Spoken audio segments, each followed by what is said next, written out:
Welcome to the Super Late Show. I am your host, Graig Dufferson. My guest tonight is a novelist who has written her second novel called Alone in the Company of Others. I would like you to welcome Kelly Huddleston.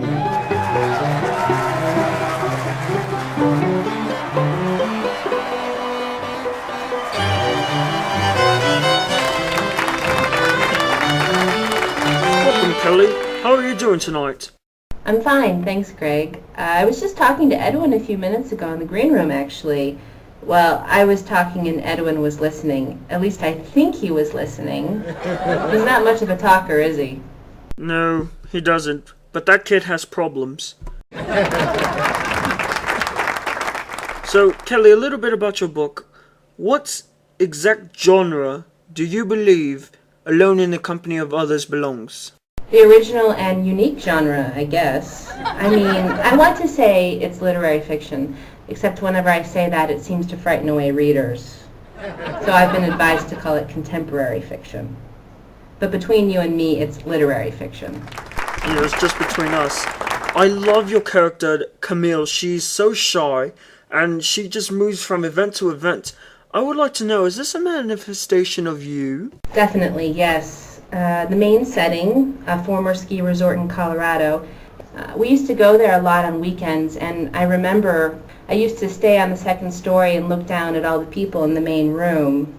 In my novel, Camille does a lot of that. She's alone, but always in the company of others. The reviewers have also compared your cast of characters to something out of the Royal Tenenbaums. Can you tell us just a little bit more about some of the supporting characters? Oh man, there are so many of them. There's Wanda, who is an agoraphobic veterinarian. There are hitchhikers, one con man named Finn Green, and an ex-opera singer who doesn't actually speak, but squeaks. There's also a movie star, a 7-foot-tall boy named Welch. And Margie, I forgot about Margie. She's a lonely, suicidal librarian. So it's a huge cast of characters. It's a lot to deal with. But in the end, the book is really about all of us and the distinctive role that each of us plays as part of a group dynamic. The book questions where each of us essentially exists, within the singular, the plural, or both. So, Kelly, you actually don't live in America. You actually live in Greece. Can you tell us a little bit about that? Well, Greg, I left America when I was 19 years old. It had to do with watching the film Zorba the Greek and reading John Fowles' book The Magus one too many times. That's a totally cliche answer, I know, but it's true. And at this moment you're writing a new novel. Yes. Can you tell us just a little bit about that? I'll take my cue from Edwin on that one. Thank you, Kelly, so much for joining me.